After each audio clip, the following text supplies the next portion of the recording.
If we think of any artist around the world in the late 1800s or early 1900s, Edenshaw compares as a master. He's really the Michelangelo of British Columbia. One of the most extraordinary works in this exhibition are a set of platters. And the platters that speak of the sexing of the humans, it's not only an extraordinary story about how humans became gendered, but it's also fantastic to look at it as an artwork. The undulating lines, the smooth lines, the perspective that he's creating are extraordinary in their composition.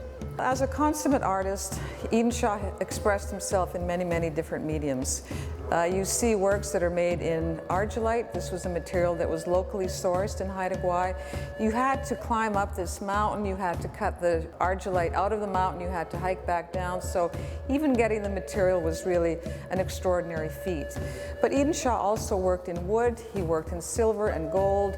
The traders started coming up the coast and they might offer him 3 or 4 silver pieces. He might keep one as payment and then pound the others into these wonderful silver bracelets that would have the crests of the Haida people.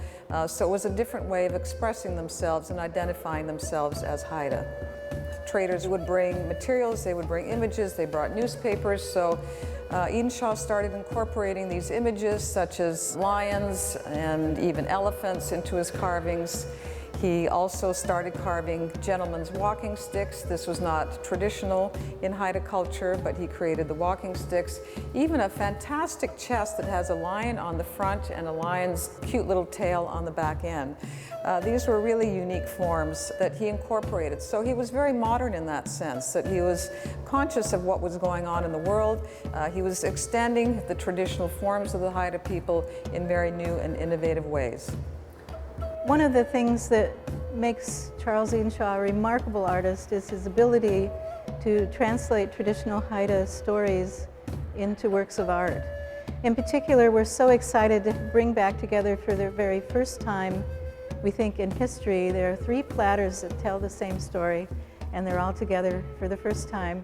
And as you pass into the next hall, you enter the hat room.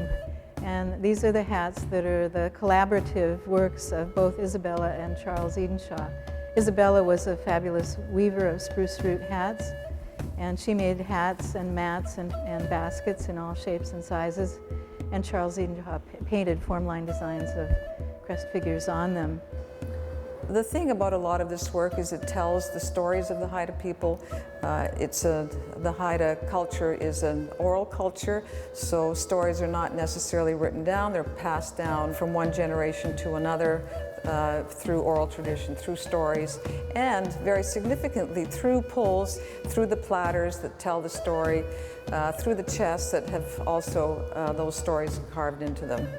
Well, we hope that when people come to this exhibition, they'll be astonished at the wide range of works that were produced by this one remarkable artist, and the fact that so many of these pieces have been assembled in one exhibition. 240 objects, the largest number of Edenshaw pieces that have ever been assembled in this way.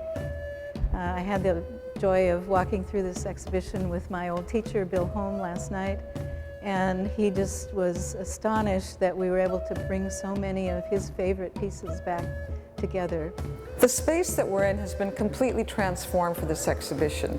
The cases have been built specifically for each and every artwork, and every gallery has been transformed to make it a much more intimate space to be viewing these artworks. We're quite fortunate, in fact, that so much of his work has been preserved around the world. And it's an extraordinary opportunity for us to bring it together in one place in Vancouver as a kind of homecoming.